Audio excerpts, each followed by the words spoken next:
Bonsoir à toutes et à tous. Je suis ravi d'être avec vous ce soir. Euh, et voilà, donc je m'appelle Issa Châtelet. Donc je commence par l'explication de mon nom et prénom. Issa, mon prénom. Issa, c'est la patience. C'est un mot divisé de mot al-Is. Ça veut dire le chameau. Le chameau, c'est le symbole de la patience. Je suis très patient. Toujours. Et Châtelet ça veut dire c'est le petite plante, ou plantu. Voilà. Plantu ou petite plante. Plante, oui. Oui, voilà. Donc, ma famille, donc ça veut dire Châtelet, je suis de la famille agricole. Ah oui. Et moi, donc, Palestine. après, donc, j'avais la chance, l'année 91, de venir en France, de faire mes études. J'ai appris le français à Lyon. J'ai fait de l'agronomie à Lyon. Après, donc, j'ai rentré chez moi, donc j'ai continué certaines formations. J'avais la chance aussi de retourner encore une fois en France, de faire un BTE, un master de développement local à la faculté catholique de Lyon. Et j'ai travaillé dans beaucoup d'associations. Ensuite, j'ai fait des formations de tourisme solidaire social. Ok. Mais entre le temps, donc, j'ai travaillé avec les grandes associations comme Parc, c'est la plus grande association agricole en Palestine. J'ai travaillé avec VSF, Vétérinaires sans frontières, et j'ai travaillé avec l'Union de fermiers palestiniens, PFU, elle s'appelle. Et là, donc, j'ai connu donc Claude Lustig pendant la deuxième intifada, donc au début de la deuxième intifada, tout ça, dans cette période. Et aujourd'hui, donc, je vais parler donc de la justice environnementale. C'est quoi la justice environnementale? Euh, et aussi donc la situation environnementale en Palestine. Surtout, nous sommes dans une situation de colonisation.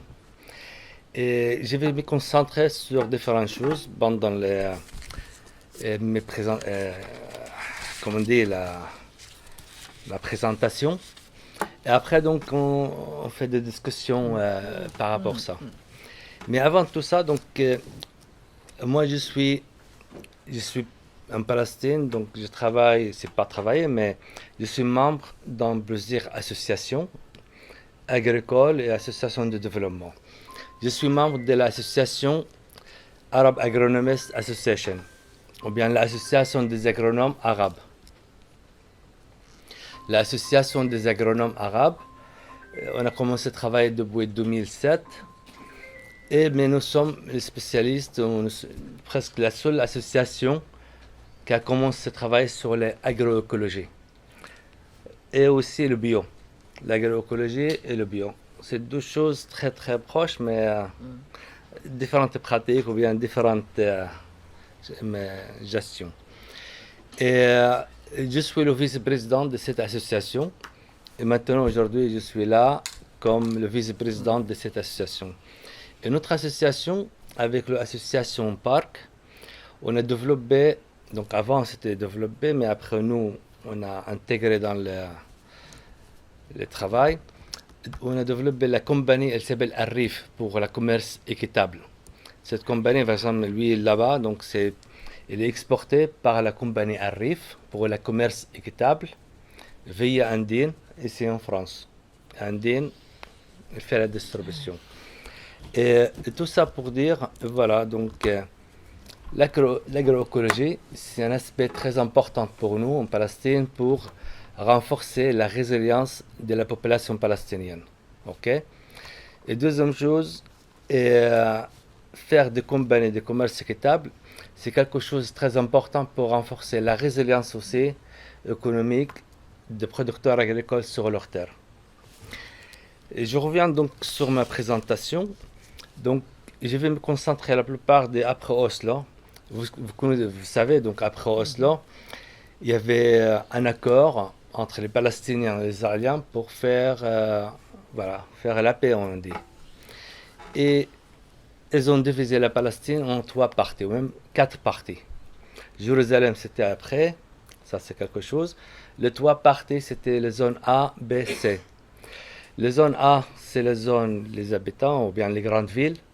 Les zones B, c'est les villages, ou les concentrations des habitants dans les villages. Et les zones C, sachant que les zones A, 19% de la surface de la Palestine, zone B, 19% de la surface de la Cisjordanie, excusez-moi, et les zones C, 62% de la zone C. Et là, donc, dans la zone C, se trouvent toutes les richesses palestiniennes, les richesses naturelles. Se trouve l'eau. Quand on parle de l'eau en Palestine, la Palestine flotte sur des passants d'eau. Il y a trois passants principaux en Cisjordanie. Le passant d'eau, eh bien, aquafère, on peut dire. Je dis passant, mais aquafère. Quelquefois, mon français, c'est pas facile, mais il faut me comprendre.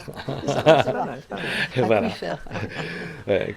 Donc, on a le passant de l'Est, voilà, vers l'Est. Après, celui du Nord, vers Jenin, cette zone. Et nous avons aussi celui de l'Ouest, Ramallah jusqu'à la côte. Okay? Ça veut dire, en Palestine, il y a beaucoup de l'eau.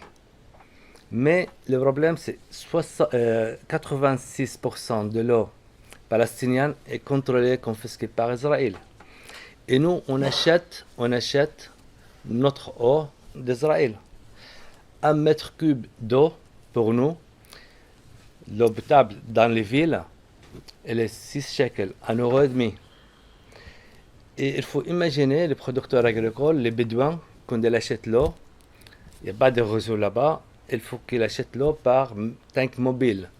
Ça coûte presque 20 shekels, 5 € 1 m3. Là, elle consomme beaucoup, il faut imaginer. C'est pour ça donc la situation des producteurs agricoles chez nous en Palestine, c'est très faible, parce qu'il n'y a pas beaucoup d'eau disponible chez eux. Mais par contre, quand on parle de les colonies depuis Oslo jusqu'à maintenant, 180%, le nombre de colonies a augmenté. En Cisjordanie, maintenant, on a presque 750 à 800 000 colons, okay, qui vivent dans des colonies en Cisjordanie. Les habitants palestiniens en Cisjordanie, on est presque 3 millions. Okay? Si on va comparer la consommation d'eau, donc on a pris un exemple pour l'eau usée. L'eau usée, donc les colons, l'année 2016 seulement, ils ont jeté presque 40 millions de mètres cubes de l'eau usée dans les vallées en Palestine. Dans les colonies, il y a 16 stations d'épuration. Ça veut dire que pas toutes les colonies ont des stations d'épuration. Seulement il y a 16 stations d'épuration en Cisjordanie qui servent les colonies ou bien les colonies. Mais par contre, les Palestiniens, l'année 2016, on a produit 350 mètres, c'est 400 millions de mètres cubes. C'est pas 40 millions, c'est 400 mètres cubes.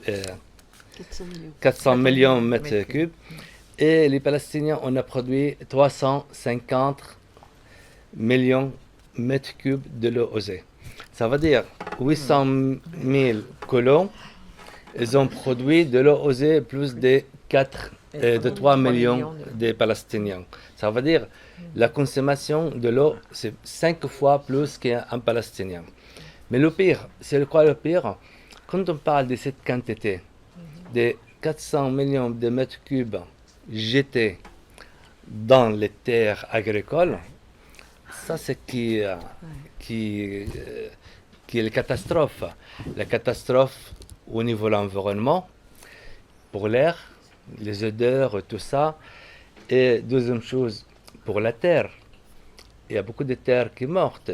Depuis 2000, 2008 jusqu'à 2020, nous avons presque 380 hectares qui séchaient seulement parce que les Israéliens utilisaient l'eau usée jetée dans les terres. Ça, c'est seulement l'eau usée. OK?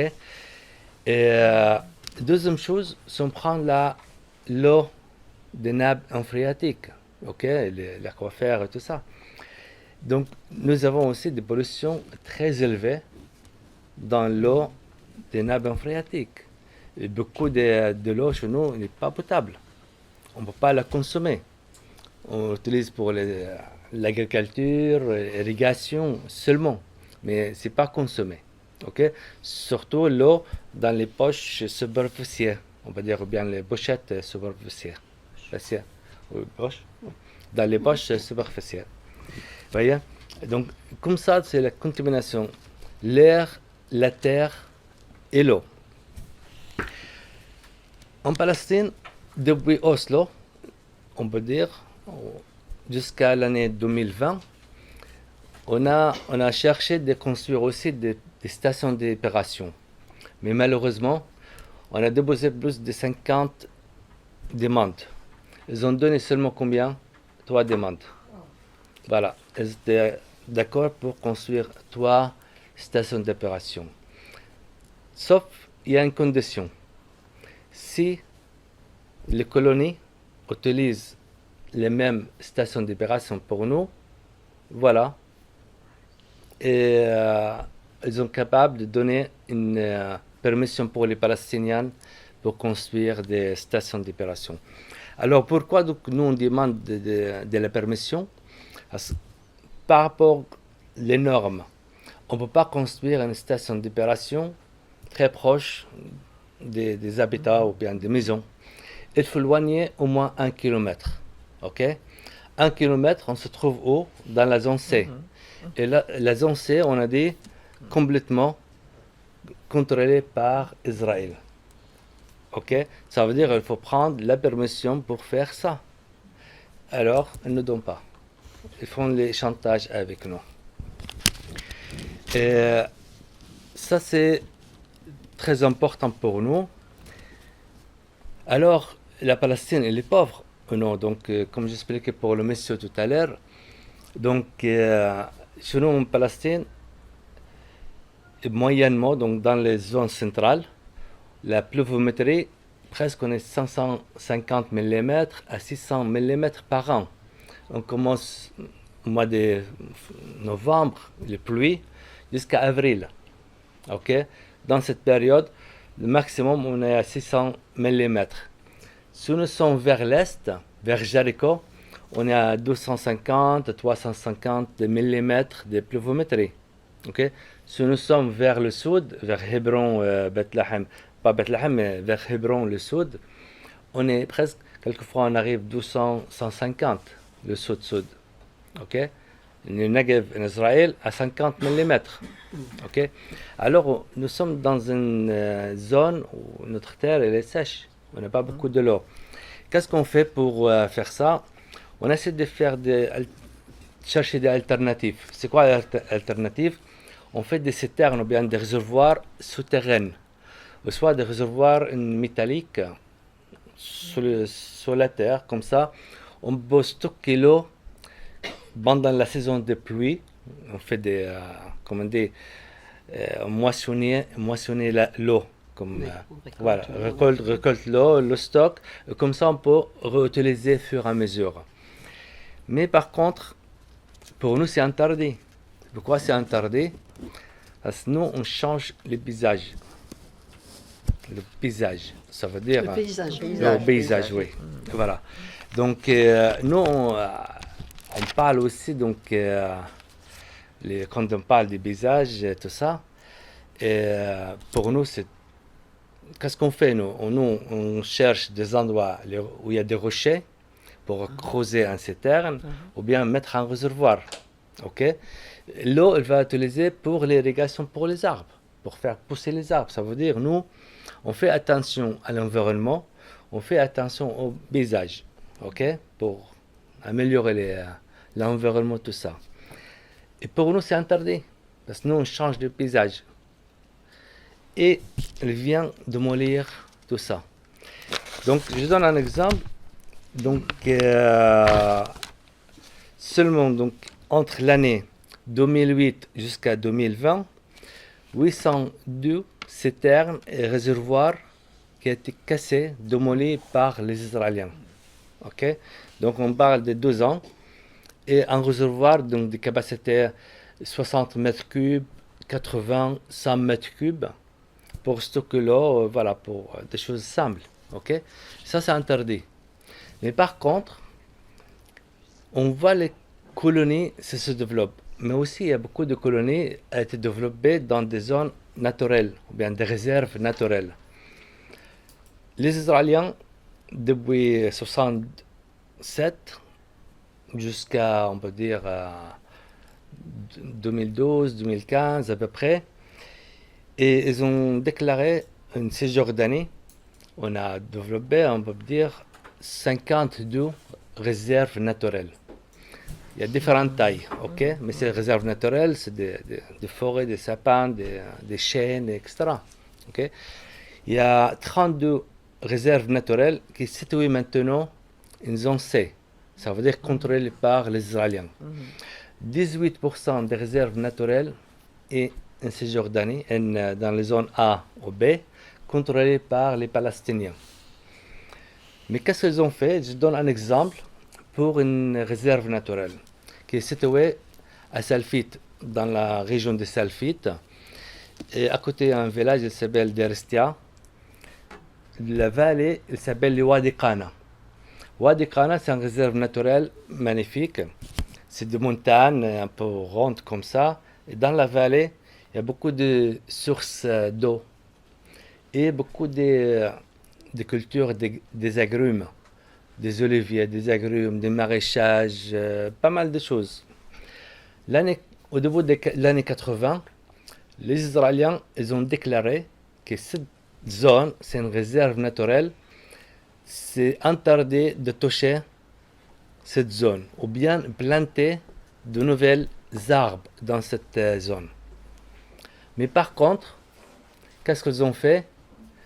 Après quelques années, au début des années 90, ils ont commencé à raser les arbres et construire des colonies.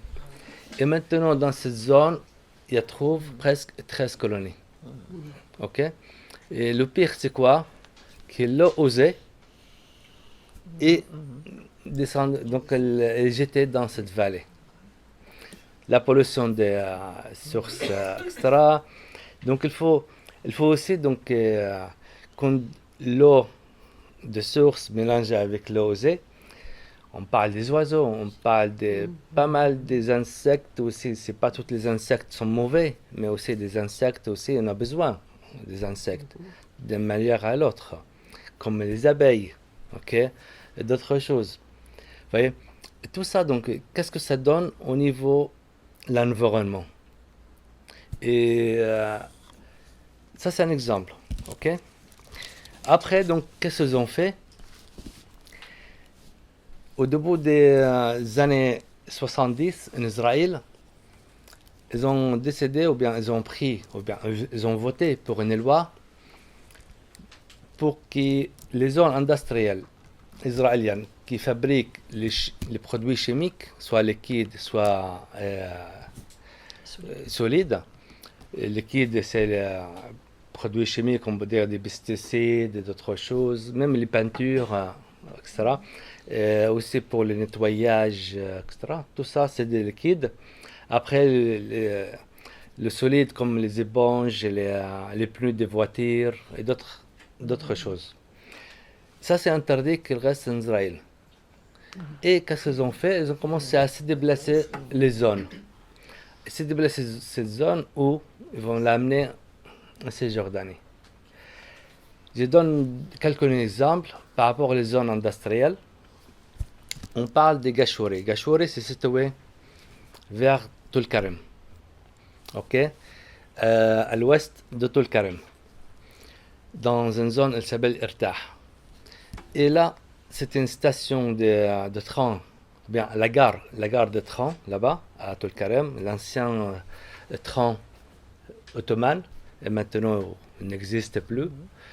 Et ils ont utilisé cette gare pour construire des immenses usines. Il y a 13-14 usines qui produisent de différents produits chimiques.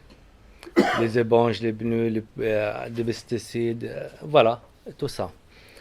Et qu'est-ce qui se passe maintenant? Qui travaille là-bas, c'est les Palestiniens, sans aucune norme de sécurité, etc. Mais c'est quoi le pire?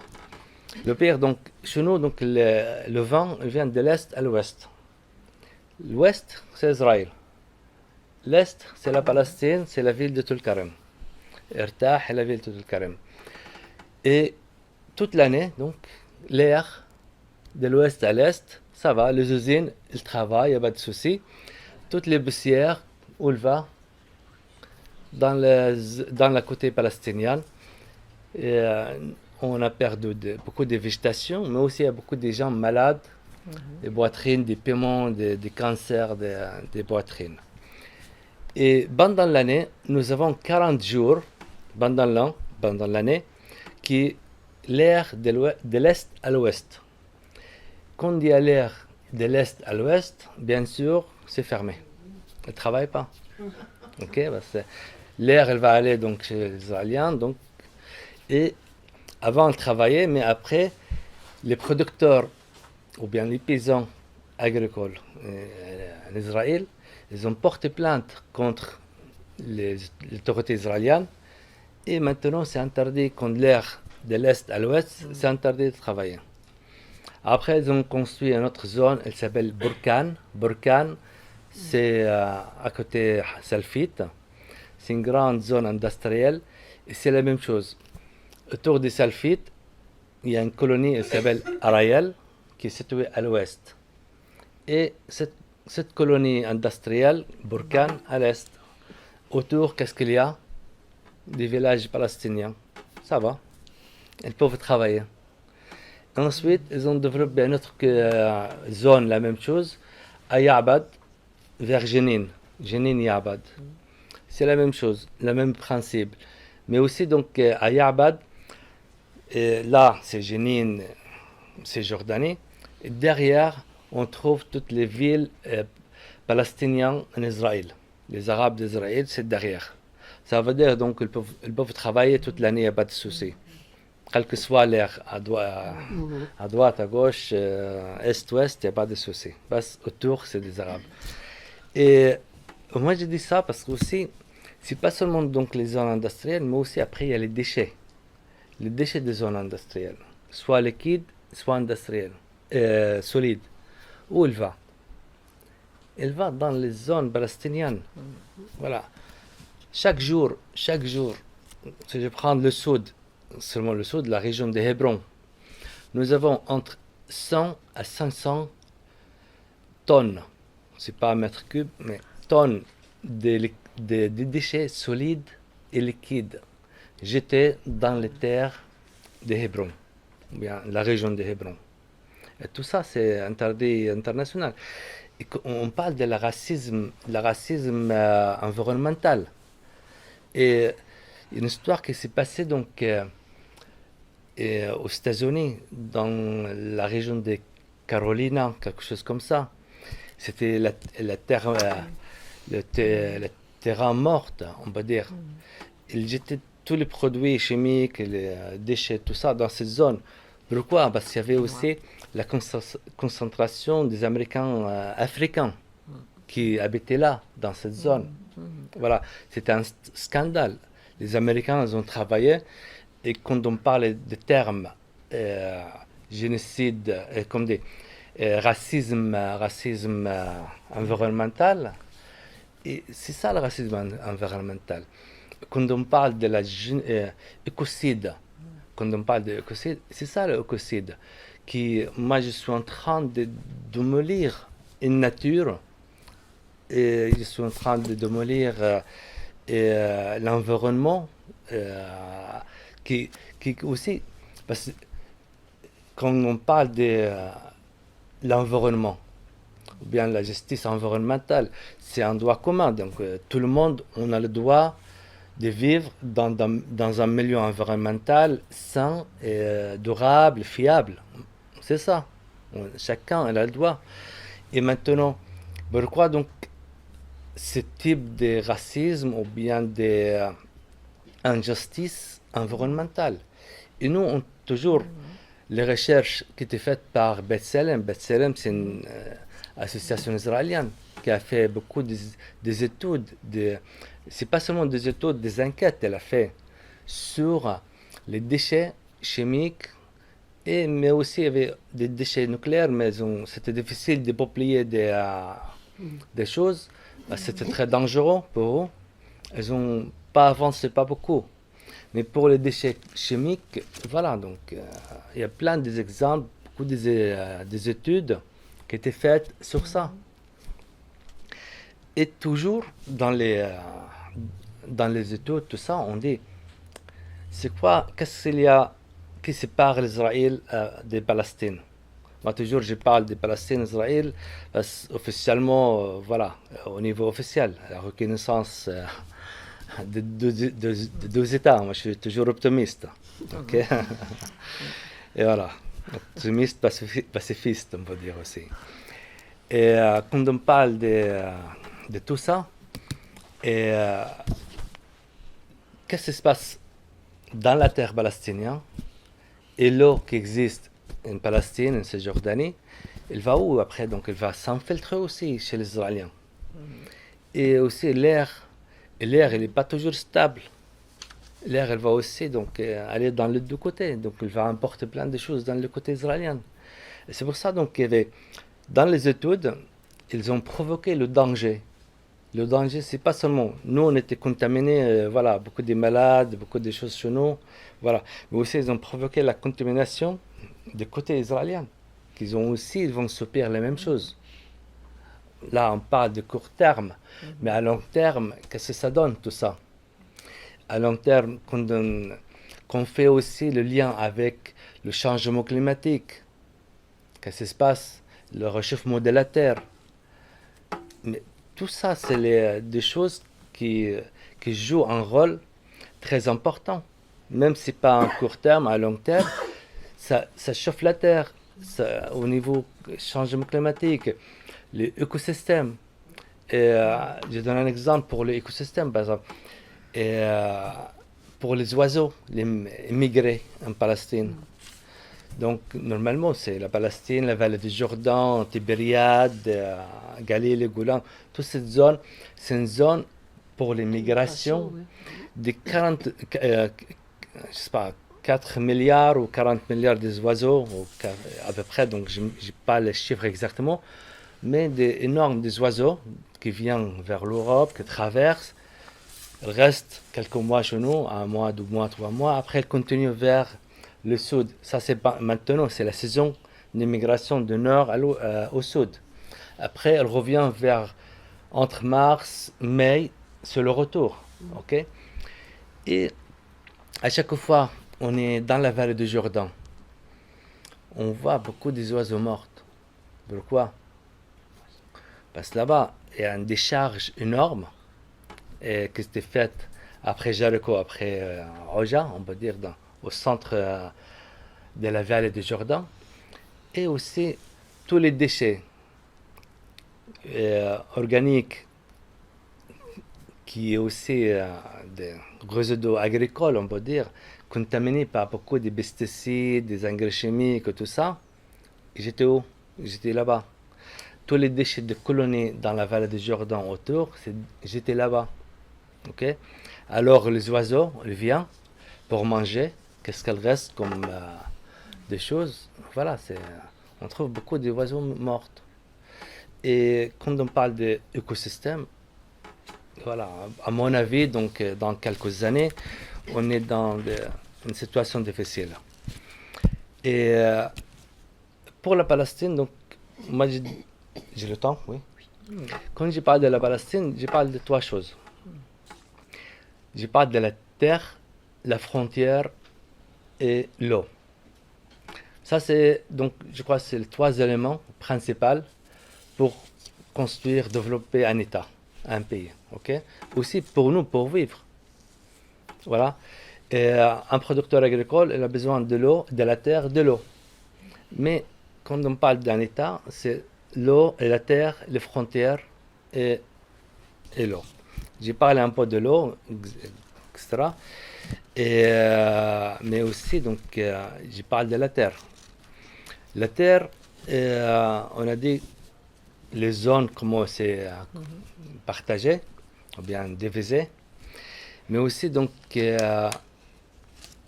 quand ils ont construit le mur, à partir de l'année 2002, ils ont commencé au mois de mai 2002 à construire le mur.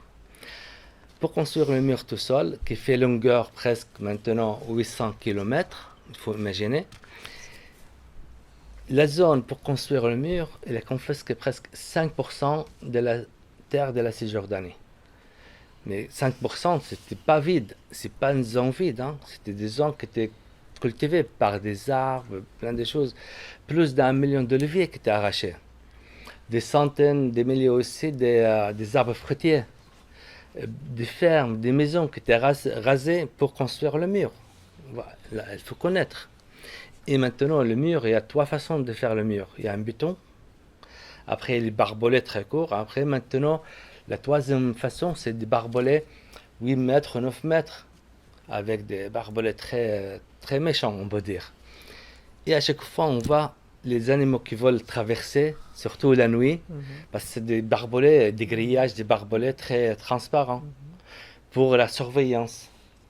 Le mur en béton, c'est difficile de voir qu'est-ce qu'il y a derrière. Ils ont développé cette façon de mur pour le contrôle, la sécurité. Mais malheureusement, beaucoup des animaux qui volent passer, ou bien les oiseaux qui envolent comme ça, où se trouvent dans les grillages, dans les barbelés, parce que c'est des barbelés qui sont tous comme que des rasoirs, oui. Et aussi ça, il faut réfléchir à tout ça. Donc, qu'est-ce que ça donne pour l'environnement, pour l'écosystème et tout ça. Et ils ont construit les colons, ils ont fait un réseau de routes pour faire le lien, les colonies ensemble, et faire le lien des colonies avec Israël. Okay, ou bien les grandes villes, Jérusalem, Tel Aviv, etc. 2% de la terre palestinienne était utilisée pour construire des routes. Okay? Mais le pire aussi, pour le mur. Le mur, c'est interdit de construire ou bien déplanter des choses entre 50 à 200 mètres de mur. Ça dépend des zones. Minimum 50 ou 70 à peu près, jusqu'à 250 mètres. Regardez combien de kilomètres carrés, c'est pour nous, c'est interdit de la utiliser. Et qu'est-ce qu'on nous reste? Et pourtant, cette zone, c'était aussi cultivé. Autour de colonies, autour de colonies, qu'est-ce qu'ils font? Aussi, il y a des routes de sécurité, mais après, ils mettent beaucoup de désherbage pour tuer les herbes, les plantes autour, les colonies, en raison de sécurité. Toujours la sécurité. Alors, comment dire, les micro-insectes, les insectes, les animaux, les petits animaux, tout ça, comment il va vivre? Et quand je parle de l'environnement, je ne parle pas seulement des arbres. L'environnement, il fait partie de l'écosystème général. L'écosystème, c'est l'homme, les animaux, les arbres, tout le combinaison sur la planète. Ça, c'est l'écosystème. Okay? Alors, il faut aussi comprendre tout cet aspect de génocide ou bien écocide environnemental qu'on parle. Et qu'est-ce que ça donne pour faire améliorer la vie des citoyens, quel que soit? Ou bien est-ce que ça donne un avantage pour l'aspect des changements climatiques ou non? Vous voyez?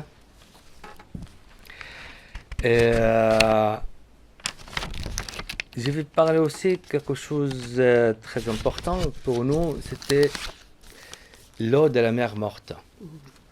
Ok. Donc, avant l'année 1948, presque, il y avait 1 million, ou bien 1 million 400 000 mètres cubes qui descendent de Tibériade, bien de toutes les zones de Galilée, Joulan, Tibériade, qui continuent jusqu'à le Jordan, jusqu'à la mer Morte. Et maintenant, combien elle tombe? 30 millions mètres cubes par an. Portant les 30 millions cubes, c'est pas seulement c'est l'eau qui vient de Tibériade ou bien de Galilée, aussi c'est l'eau, mélangée l'eau osée, qui vient de tous les villages, toutes les colonies qui descendent dans la vallée, qui rejoignent le Jordan pour la mer Morte. Ça veut dire donc presque c'est pollué, donc, mais aussi donc, la plus grande quantité c'est de l'eau osée et il nous reste une petite quantité de l'eau qui passe dans le Jordan. Et si on regarde la mer Morte, c'est aussi au niveau de l'écosystème, c'est très important. Et chaque année, on a la mer Morte, elle diminue 1 mètre. 1 mètre chaque année, donc ça diminue. Et voilà. Cette année, donc, on est à 413 mètres au-dessus de la mer Morte. Et c'est le niveau de la mer. 413 mètres sur le niveau de la mer. Vous voyez, ça se continue comme ça. Donc, dans les années 2050, la mer Morte, elle va devenir un lac. Et oui. Après, donc bientôt, donc il n'y aura rien. Et tout ça pour concentrer le sel, profiter du sel pour les industries, pour tout ça. Mais aussi, donc, il fallait réfléchir autour de le Jordan, de Tibériade jusqu'à la mer Morte. Combien de terres agricoles et maintenant c'est pas utilisé et sèche, ok? Et tout ça, on parle pas, ok? Il y a beaucoup de gens, même on réfléchit pas à ça. Seulement, on parle de la sécurité, on parle de faire l'argent, l'industrie, l'économie et tout ça. Et c'est pas pour les Palestiniens, ça c'est pour les Israéliens. C'est ça le pire, ok? Et oui, pour les routes, j'ai parlé de routes, c'est 2%, mais c'était 939 km de longueur de route pour le colon. Ça fait 2% de la terre palestinienne, malheureusement. Et je pense, je vais arrêter là. Donc, j'ai donné un peu d'éclairage par rapport donc l'aspect environnemental chez nous. Et je ne vais pas parler trop, donc je ne vais pas parler maintenant des pesticides, tout ça. Peut-être dans les questions, s'il y a des choses, on en parlera. Ok? Eh bien, merci. Merci beaucoup, Issa.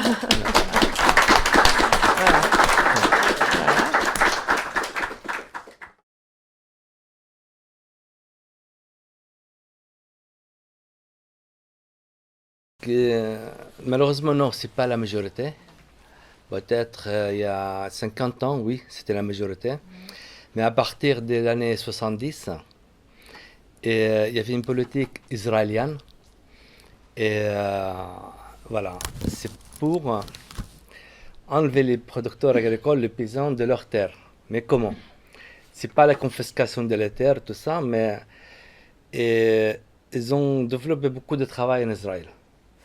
Et les salaires en Israël, c'est beaucoup plus important chez nous que chez nous, en Cisjordanie. Maintenant, on peut dire 5 fois les salaires en Israël plus importants qu'en Cisjordanie.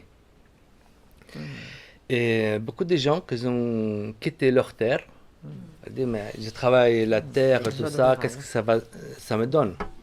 Non, ça sera mieux, donc je laisse ma terre, voilà, un chagère ou bien vide, comme ça, je vais travailler en Israël.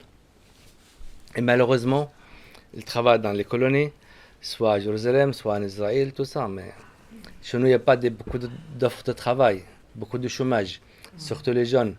Il y a 37% de chômage. Ça, c'est avant le 7 octobre. Ok? Surtout après le corona, tout ça. Même avant, dans les années 80, 90, tout ça, toujours il y a des chômages très élevés chez nous. Le minimum, c'était 25. On est entre 25, 37 jusqu'à 40 quelquefois de chômage. Et les gens, qu'est-ce qu'ils vont? Ils vont aller travailler en Israël avec un salaire plus important. Et comme ça, donc c'était une politique. Beaucoup de producteurs agricoles, beaucoup de familles, ils ont quitté leur terre, surtout le maraîchage, tout ça. Après, donc, qu'est-ce qu'ils ont fait? Ils ont développé une politique de concurrence dans notre marché. Ok? Ça veut dire, en Israël, il y a un marché agricole. Donc, la production agricole, ils font de la classification. La première, c'est pour l'exportation. Deuxième, pour leur marché. Troisième, pour leur marché, parce qu'il y a différents types de marchés en Israël. Marché de bonne qualité, moins qualité, etc. Et qu'est-ce qu'il reste? Les produits voilà, qui ne sera pas vendu dans le marché israélien. Soit, parce qu'en Israël aussi, il y a quelque chose de Shabbat. Le Shabbat, il faut dans le supermarché, tout ça, il faut que le frigo soit vide. Alors, vendredi vers midi, qu'est-ce qu'il reste? C'est vendu en Palestine avec un prix cassé. Et aussi les produits qui sont pas trop bons, vendus dans les Cisjordanie, en Palestine, avec un prix pas très cher. Et comme ça, le commerçant palestinien, malheureusement, il achète et les vend dans le marché palestinien. Si on va comparer le prix de tomates qui vient d'Israël, 2 shekels, celui de Palestine, 3 shekels, 4 shekels. Quelquefois le double ou bien la moitié plus cher, tout ça. Alors les consommateurs vont acheter ça parce qu'il n'y a pas le pouvoir d'achat chez nous, c'est très faible. Ils vont acheter celui d'Israël. Voilà, c'est un marché ouvert, tout ça. Et surtout, donc, les frontières, chez nous, ou bien les checkpoints, tout ça, c'est contrôlé par Israël. Pour nous, on ne peut pas importer de l'extérieur facilement, il faut qu'on passe par Israël, soit d'Israël. Importer, exporter, voyager, tout ça, c'est contrôlé par Israël. Et les checkpoints entre Israël et Palestine, et tout le produit, il entre facilement chez nous. Pour faire sortir des produits palestiniens vers Israël, il faut contrôle, tout ça, il faut des certifications, il faut des contrats et tout ça, c'est pas facile. Mais au niveau clandestinement, c'est tout le produit israélien qui entre facilement. Okay? Et là, donc, les gens, donc il y a beaucoup de producteurs, ils ont dit, on a marre de pertes d'argent toujours. Et beaucoup de producteurs, ils ont fermé, ils ont arrêté. C'est pour ça que maintenant, en Palestine, on trouve entre 120 à 150 maximum de producteurs agricoles. Ah bon? Oui, pas beaucoup. Donc, par rapport à la... J'ai dit producteurs avec les main-d'œuvre qui travaillent dans les fermes palestiniennes. Voilà, donc c'est pas grand-chose. Ouais.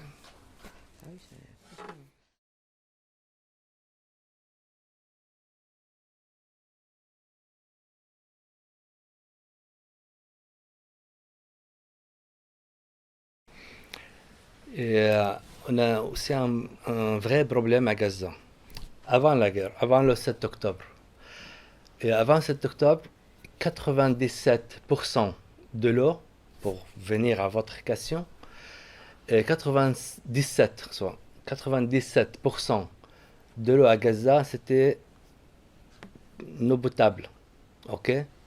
Mais aussi, une grande quantité de cette eau, c'était pas utilisable. Même en agriculture. Hein. Oui, même au niveau agricole. Parce qu'il y avait deux choses. La première chose, il y avait la pollution de l'eau souterraine. Parce que l'utilisation intensive des engrais chimiques, des produits chimiques, les déchets. Aussi, donc, il y avait aussi des déchets liquides, l'assainissement, qui vient soit de Gaza, parce qu'il y avait des bombardements, beaucoup de bombardements pour les zones des stations d'épuration à Gaza. À Gaza, toujours, il n'y avait pas d'électricité. L'électricité, elle marchait de 3 heures, 4 heures, quelquefois par jour. Ça veut dire pour faire marcher les stations d'épuration, tout ça, on a besoin d'électricité. Alors, c'était beaucoup de l'eau usée, assainissement, dans les terrains, infiltrée dans le fourrage. Et qu'est-ce qui se passait aussi donc, dans les vallées, qu'on a aussi des stations d'épuration, des colonies autour de, comme on dit, Gaza, il va dans la terre de Gaza. Et comme ça, donc, pas mal de fourrages qui étaient pollués à Gaza. Après, donc, il y avait comment dire, intense consommation de l'eau à Gaza pour l'irrigation, parce que aussi la population à Gaza a 2 millions 200 000, 300 000 habitants à Gaza. Ça veut dire, avec une zone, on parle de 350 km². Voilà, comparé, peut-être c'est une zone comme moi, plus petite que Brest. Voilà. Mais avec presque 2 millions 300 personnes qui vivent là-bas. Ça veut dire qu'ils ont besoin de l'eau. Il y avait une consommation très élevée et il y avait un retour, l'eau salée de la mer infiltrée dans les nappes phréatiques. Comme ça, donc, la concentration de sel était très élevée. On ne peut pas l'utiliser pour l'agriculture, etc. À Gaza, donc, jamais il y avait d'autosuffisante, sauf il y a 2 choses, les fraises et les volailles, surtout. Les autres choses, c'était importé. À Gaza, avant la guerre, presque 600 camions qui entrent au niveau quotidien. C'était pas suffisant. Même si c'était pas suffisant. Il faut donner à manger. C'est une population complète, elle va vivre. Elles ont besoin de manger, à payer, plein de choses à consommer. Ok? Et jamais ils étaient autosuffisants, seulement les fraises et volailles. Voilà. Tu devrais peut-être rappeler que Gaza était sous blocus. Et c'est pour ça qu'il fallait les camions. Tout à fait, ouais. Donc c'était sous blocus depuis 2006. Voilà. Même avant 2006, il y avait un contrôle à Gaza. Oui. Moi, je me souviens, la dernière fois que je suis allé à Gaza, c'était au mois d'octobre 2000. Ok? Je travaillais avec Vétérinaires sans frontières à l'époque. On avait un programme de volailles et j'y vais là-bas. Mais après, donc, deuxième intifada, tout ça, donc, tout est arrêté. Je ne suis pas allé. Ok? Mais quand je suis allé, donc, il fallait un permis. Et avec des contrôles, des checkpoints, voilà. Depuis, on peut dire, après Oslo, toujours, Gaza, c'était contrôlé. Il y avait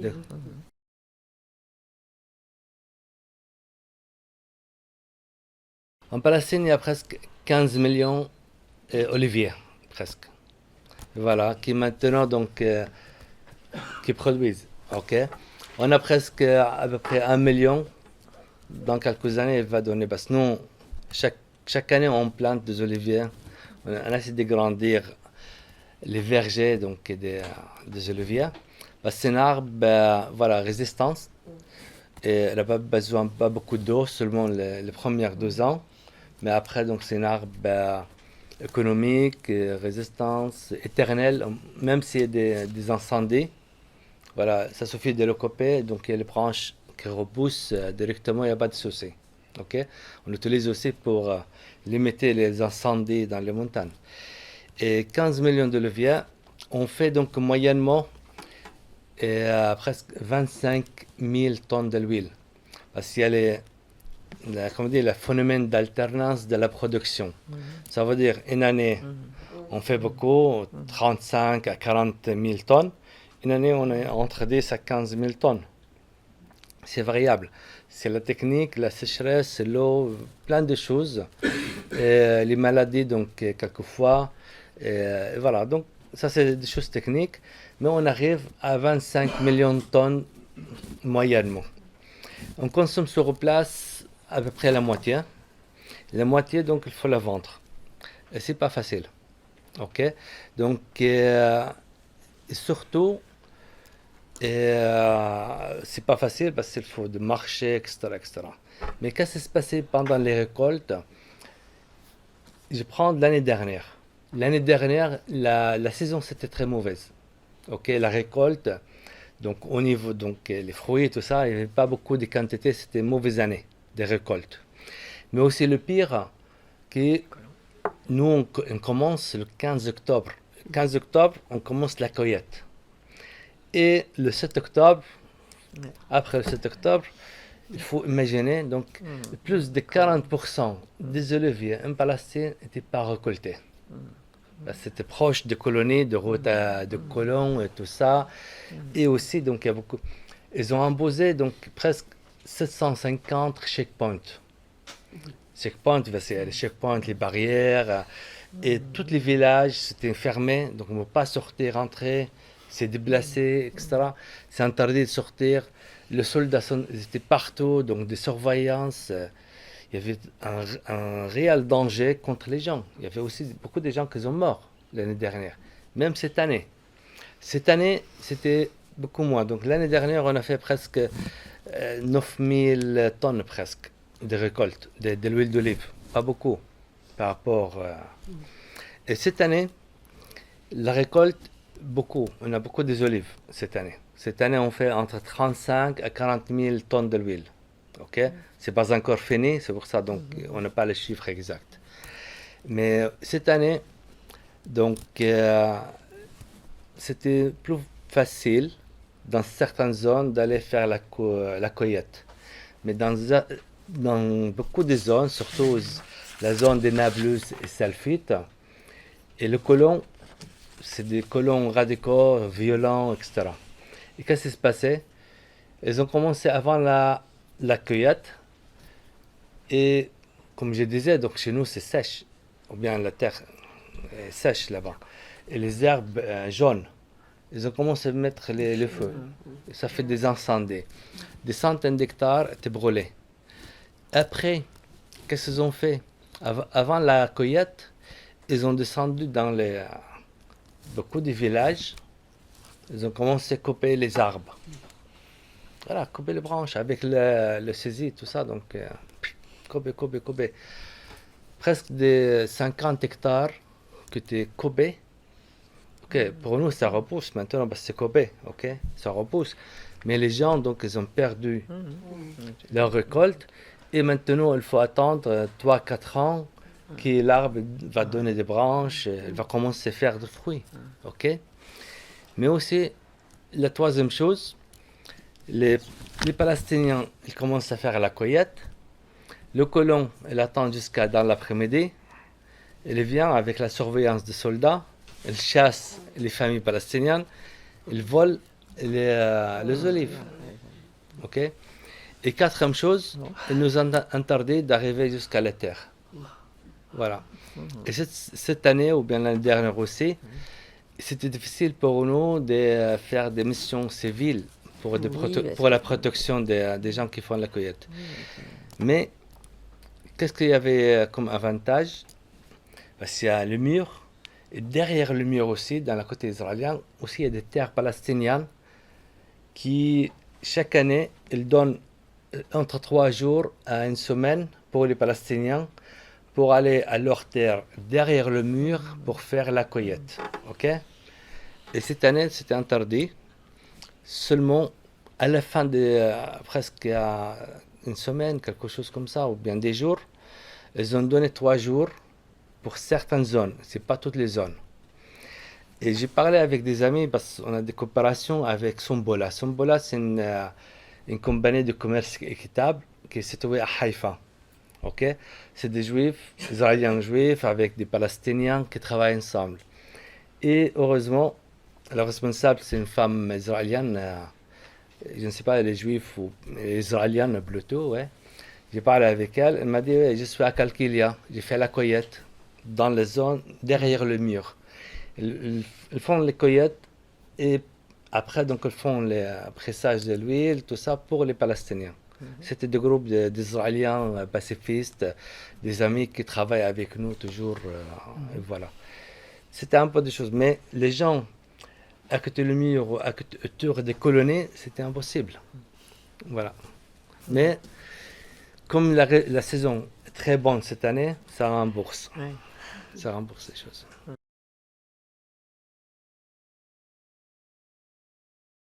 Oui, il y a un quota pour l'Europe, oui, Qui est respecté tout à fait. Je crois à 10 000 ou 7 000 tonnes ou quelque chose comme ça pour l'Europe. Et jamais on atteint le quota pour l'Europe. Mais pour exporter, comme je disais, donc nous, les frontières, c'est contrôlé par Israël. Soit exporté, importé, il faut qu'on passe par Israël. Et pour exporter, donc on passe la meilleure chose, donc c'est Ashdod ou bien Haïfa pour exporter à l'extérieur. Et normalement, c'est qui gère à la fin, c'est les Israéliens. Nous, on a d'intermédiaire une compagnie palestinienne qui fait qu'est-ce qu'il faut. Après, donc, c'est une compagnie israélienne ou bien la douane israélienne qui est en charge. Et là, donc, c'est très cher. Surtout après Corona, tout ça, c'est devenu très cher. Et le conteneur arrive au port là-bas, donc il y a de contrôle. Quelquefois, il reste une semaine, 2 semaines, 3 semaines, ça dépend. Après, ça part. Et comme nous, on exporte des produits, l'huile, les dattes, tout ça, des choses solides qui résistent, ça va. Donc, il y a pas ça ne craint pas grand-chose. Ok? Mais donc, il y a un contrôle, même aussi des normes. Avant, donc, il y a le conteneur, on met beaucoup de cartons partout dans le conteneur et embauché. Et maintenant, non. Maintenant, il faut il faut qu'il soit 1,20 m. Donc, comme on dit, je ne sais pas, la tablette ou quelque chose comme ça. La palette. La palette, merci. Ouais. Donc, la palette, il faut qu'elle soit seulement 1,20 m. Donc, pas plus. Pour le contrôle, il faut qu'elle soit vide. Après, il y a voilà, des standards il faut le respecter. Ça veut dire donc presque un tiers de la quantité qu'exportait avant dans un conteneur, maintenant on l'exporte. Et tout ça pour la sécurité, pour pouvoir bien contrôler, faire les... Voilà.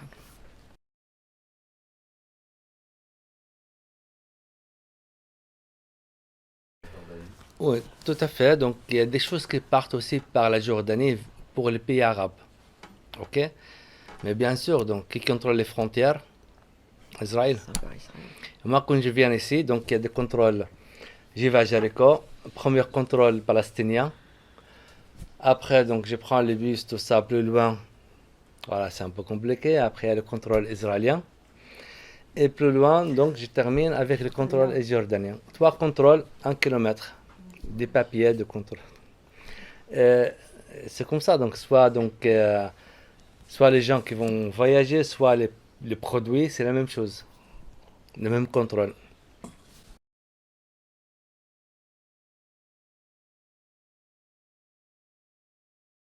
Les Israéliens, donc, on a dit, ils nous ont interdit donc, de développer des zones agricoles.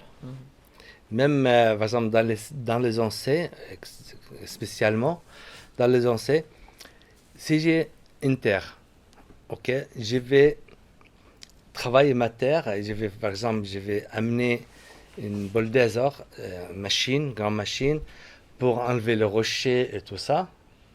Pour moi, c'est interdit. C'est interdit parce que c'est pas utiliser les machines dans la terre.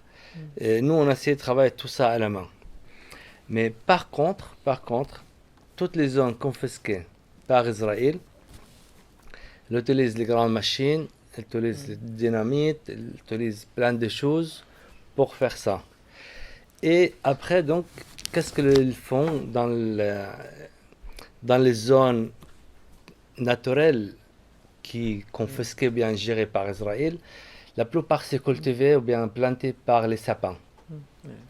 Les sapins, c'est une culture qui était prise, par exemple, les Anglais, quand ils ont, entre l'année Le mandat britannique. oui, de 1917 jusqu'à 1948, le mandat britannique chez nous, c'était les Anglais.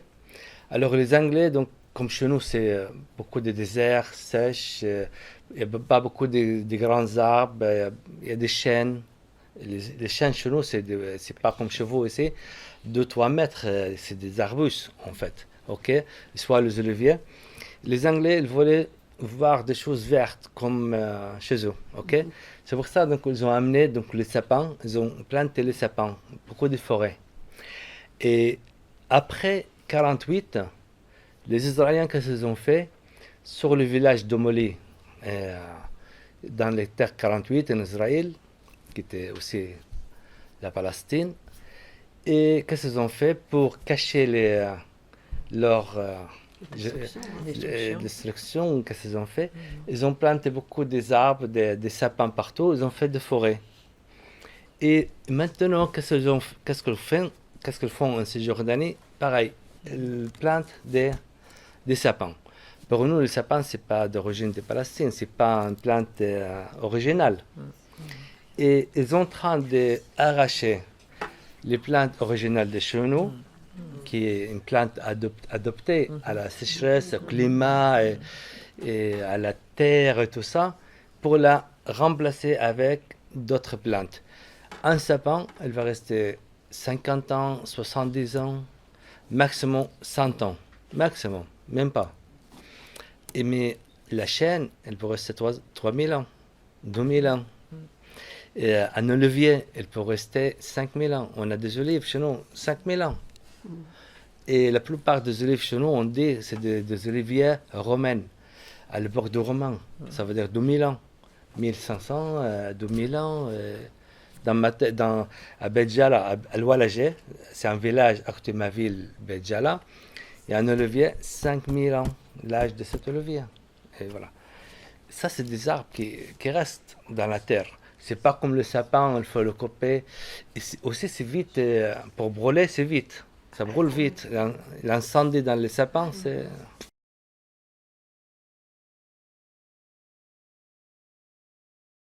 Pour l'olivier ou bien n'importe quel arbre, en fait, il y a deux choses. Soit donc des analyses chimiques avec certains produits, avec les ADN et tout ça. Soit donc il y a des cercles dans les oliviers. Donc il y avait une comité, moi je ne suis pas spécialiste de ça, mais il y avait, pour cet arbre qui est à l'âge de 5000 calques, il y avait une délégation composée des Japonais, des Coréens, des Européens, qui sont venus spécial mesurer l'âge de cet arbre. Voilà. Et voilà donc. Je vous en prie. Et Issa, je pense qu'on peut ajouter pour le fait qu'ils plantent des arbres, alors donc des sapins, mais qu'ils en plantent le plus possible, c'est qu'une terre où des arbres poussent devient automatiquement terre de l'État d'Israël. Et donc, ça veut dire que, y compris sur les terres palestiniennes, ils se sont emparés d'énormément de surfaces de terre comme ça, en plantant des arbres. Tout à fait. De greenwashing. Oui. Ouais, donc, parce que les Israéliens, ils ont utilisé la loi ottomane pour confisquer beaucoup de terres, aussi faire des réserves naturelles, tout ça. Parce que les Israéliens, donc, rien caché, ils ont la mentalité européenne, ok? Et voilà, donc en Europe, c'est vert, il y a des forêts et tout ça. Ils aiment bien faire des forêts partout, ok? Et c'est facile de raser un village pour faire une forêt, c'est normal. Mais aussi en Cisjordanie, qu'est-ce qu'ils ont fait? La loi ottomane, elle disait, si la terre n'est pas cultivée pendant 13 ans, c'est juridiquement confisqué par l'État. L'État à l'époque, c'était l'Ottoman. Les Anglais, ils ont récupéré beaucoup de terres d'État. Après, les Jordaniens, ils ont récupéré les terres d'État des Anglais. Les Israéliens, ils sont venus, ils ont récupéré la terre d'État des Jordaniens. Ok? C'est un héritage, hein?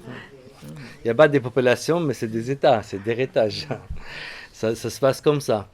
Et maintenant, les terres d'État, c'est elle qui est utilisée pour construire les colonies dans beaucoup de zones, et aussi utilisée pour faire des réserves, tout ça. Et toujours les réserves naturelles, c'est géré par l'État. Ça veut dire que c'est l'État d'Israël. Et comme ça, donc, ils commencent à planter n'importe quoi dans les réserves. Il faut comparer quelquefois les réserves naturelles, même en Israël à l'intérieur, et en Cisjordanie et en Palestine, vous allez voir, c'est pas le même type des arbres certaines fois.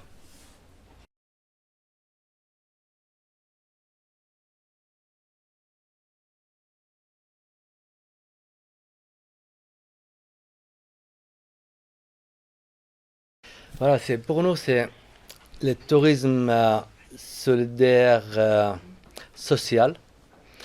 Il y a, on va dire, il y a plein de choses qui entrent là-dedans. Ouais. Et il y a, comme on dit, écotourisme. Quand on parle d'écotourisme, ça entre là-dedans. Et quand on parle de tourisme agricole, ça entre là-dedans. Quand on parle comment on dit, des randonnées, ça entre aussi dans l'écotourisme, dans le tourisme solidaire. Parce que aussi, il faut qu'on s'arrête dans les villages, visiter les gens, manger chez les gens, dormir chez les gens dans les villages, tout ça. Ça entre dans tout ça dans le tourisme solidaire social. Tourisme solidaire, c'est pas solidaire de façon politique seulement, mais aussi solidaire de façon économique, environnementale, échange d'informations, tout ça. Et social, quand on change de se connaître. Et en Palestine donc d'origine, c'est les lieux saints, il y a beaucoup de patrimoine historique, tout ça en Palestine. Et normalement, c'est le tourisme classique.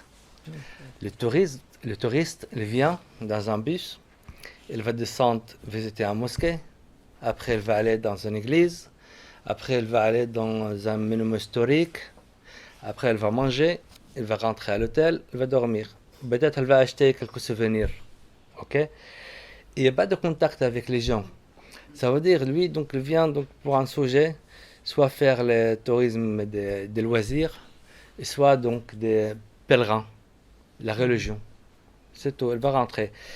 Qu'est-ce qu'elle sait de la Palestine? Qu'est-ce qu'elle sait? Donc, elle n'a rien découvert de la Palestine. Et jamais elle a visité donc un camp. Jamais elle est entrée dans un village ou bien dans une ville. Et jamais elle dormi chez des familles. Et jamais elle a parlé avec des gens seulement faire des chantages ou bien des échanges ou bien acheter un objet. Peut-être elles vont commencer à discuter un peu. Il n'y a pas de lien social. Il y a pas de... Et qu'est-ce qu'on fait donc et c'est ça c'est la richesse de couvrir une culture, connaître qu'est-ce qui se passe, développer des liens sociaux, des liens d'humanité entre les gens.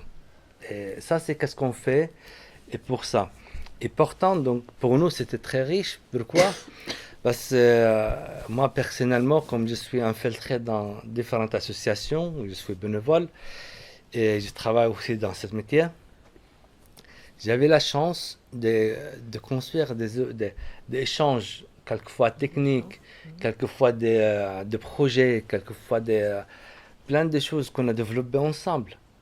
Même aussi donc d'achat de produits, etc., etc. Donc là, pour nous, c'est très important. C'est très important.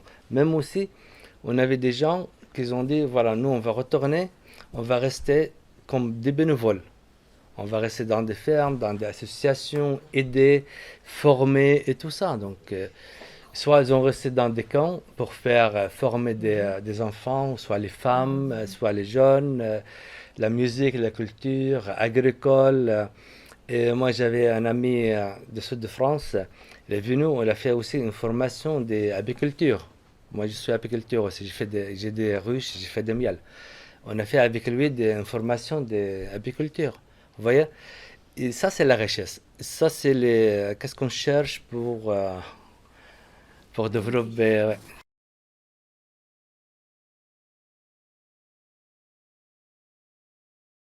Donc, je travaille avec beaucoup d'associations comme la CCFD, le CEGAB, France Palestine Amitié, ou bien Amitié Palestine Solidarité, AFPS, et la CGT, FSU. Voilà, je ne sais pas aussi, donc j'ai oublié. Confédération. Et voilà, oui, donc en partance, d'autres. Voilà, j'avais pas mal d'organisations, de groupes qui viennent. Voilà.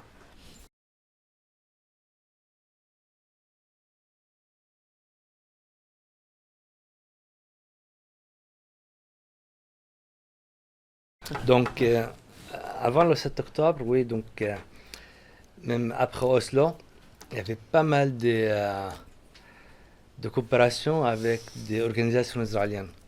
Quand j'ai parlé de la mission civile pour la protection des Palestiniens pendant l'accueil des Olives, il y avait des Européens, des Français, des autres qui viennent.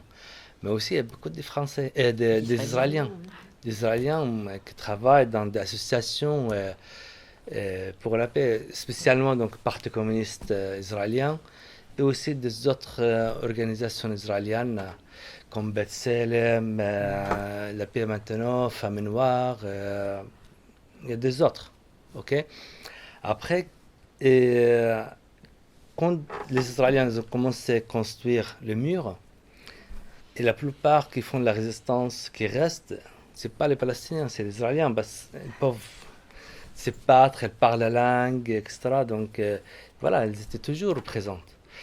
Et pour nous, moi quand j'ai fait le tourisme, quand j'ai un groupe qui fait des tournées, peut-être moi j'ai la chance d'aller à Jérusalem, j'ai pas allé à Jérusalem, j'ai pas allé en Israël, j'ai un permis. Et je passe à Tel Aviv, à Jérusalem, on fait des rencontres avec des organisations israéliennes.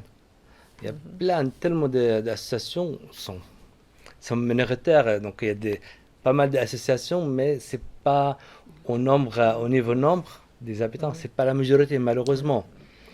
Et ça toujours, moi j'ai toujours l'espoir parce que j'ai l'espoir de deux choses. Je vois en Israël, même maintenant la situation est un peu dramatique. On parle d'1 million presque. Aujourd'hui j'ai lu un article. On parle d'1 million d'Israéliens qui a quitté Israël. Ok? Mais 1 million, qui sont les 1 million? Ok, comme on dit, les capitalistes ou bien les gens qui ont des entreprises, tout ça, les riches qui veulent partir pour garder leur richesse. Aussi, les gens qui sont très proches, qui travaillent dans le domaine humanitaire, qui n'arrivent pas à supporter ce qui se passe. Ces gens qui sont partis. Et qu'est-ce que je veux dire? Malheureusement, donc, en Israël, la situation, ça change. Vous voyez? Mais avant le 7 octobre, vraiment, il y avait pas mal de monde qui aidait ou bien qu'on rencontre. Et voilà, comme on dit, Eleonore Holstein, c'est l'association, j'ai oublié, elle s'appelle Decolonizers, oui, merci. Decolonizers, c'est une association israélienne, mais Eleonore, elle est juive israélienne, voilà, sa femme, elle est. Sa mère, excusez-moi. Sa mère, elle est israélienne, son père de Golan, ok? Et quand elle parlait des choses, elle parlait beaucoup de moi. Et quand je suis avec Ephraim Davidi de Hadash, à Tel Aviv, elle parlait de la situation de plus que moi. Et quand je suis avec Emek Chavé à Jérusalem, on parlait de la colonisation par les patrimoines archéologiques. Elle parle beaucoup de moi. C'est pas moi qui parle, c'est lui. J'arrive pas moi à parler comme lui. Je ne peux pas défendre la Palestine comme lui. Vous voyez? C'est ça que ça se passe. Mais Éléonore ça, c'est l'espoir. A quitté Israël. Oui, maintenant en Belgique, ouais, malheureusement. Ça, c'est le premier espoir parce qu'en Israël, toujours il y a un noyau. Ce noyau, j'espère qu'il va s'agrandir un jour. Mais aussi, donc, notre espoir, c'est vous, notre espoir. Parce que nous, on dit, on fait la lutte de l'extérieur. On dit la solution, elle va venir de l'extérieur. Et comme ça, donc, à chaque fois, on mobilise des gens pour... nous, c'est pas pour faire la guerre. On mobilise les gens pour faire la paix. Et pour... voilà, pour seulement respecter... C'est ça qu'est-ce qu'on demande, nous. Respecter les résolutions internationales qui étaient prises par l'ONU pour la Palestine.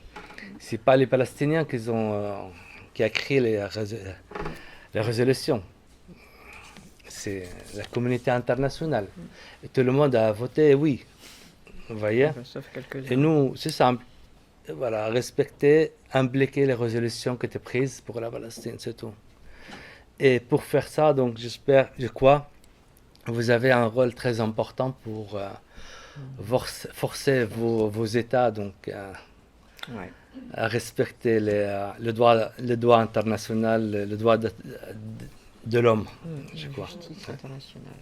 La justice C'est internationale. mal parti dans le moment. Hein, Oui, je sais, mais il ne faut pas baisser le bras, donc toujours on est militant pour la paix, on est pacifiste, on est... Voilà, donc... et ça, je crois, c'est la meilleure façon de lutter pour arriver. Sinon,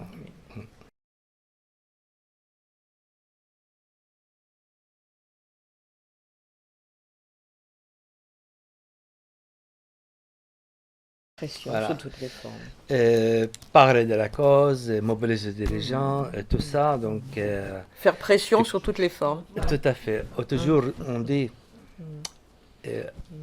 jamais il y avait une guerre dans le monde, jamais il y avait un combat.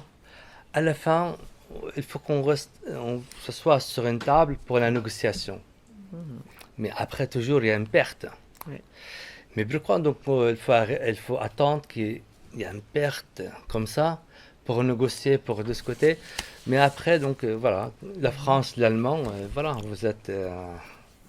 Avant, c'était l'occupation, la guerre, tout ça. Maintenant, la France et l'Allemand, vous êtes... voilà, il n'y a pas de souci, donc vous entendez bien. Ok. Oui, il y a des questions d'intérêt commun. Non, non, mais vous avez oublié... Tout est oublié, mais si c'est passé avant, tout ça, avant la guerre, si on a passé, on a discuté tout ça, on a mis des objectifs voilà, pour construire notre futur, mais c'était bien, c'était beaucoup meilleur.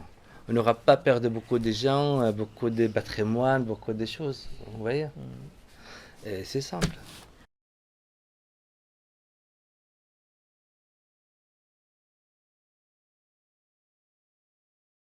Oui, peut-être ça dépend aussi. Peut-être la France, mais ailleurs. Non, il y en a qui font mieux Ailleurs, que nous oui, encore. tout à L'Irlande, fait. ils font mieux. Hein. Tout à fait, oui. En Irlande, même en, Oui, mais en après, Espagne. en Espagne, en Norvège, ouais. tout ça, il y avait des Qui ont décisions reconnu très la claires. Palestine. Hein. Il y a Ouais. des pays qui ont reconnu la Bien Palestine sûr, ouais. et qui c'est pas le cas de la France hein, pour l'instant. Moi, je dis toujours ça. La France, en 1949, après la déclaration de l'État d'Israël, a reconnu tout de suite Israël, l'État d'Israël. Ouais. Et maintenant, la France, elle dit, voilà, nous sommes pour une solution, 2 États pour 2 peuples. Mais alors, qu'est-ce que vous entendez? Il faut reconnaître la Palestine. Quand le moment sera Ouais. venu. Oui, donc non, mais il y a un mois presque, même pas, la France, l'Assemblée générale des Nations Unies, ils ont levé les mains. Oui, nous sommes pour une solution pour 2 États, reconnaissance d'un État palestinien. Ok, le Conseil de sécurité, ils ont dit la même chose. Mais là, en France, donc le gouvernement ici, il faut dire, il faut faire quelque chose. Vous dites là-bas, mais ici, donc vous faites rien, vous dites rien. Mais c'est un peu... Désolé, mais c'est ça. On arrête là. Bon, ben, merci Ben, beaucoup, merci Issa. beaucoup, hein. Je vous en prie. C'est un plaisir.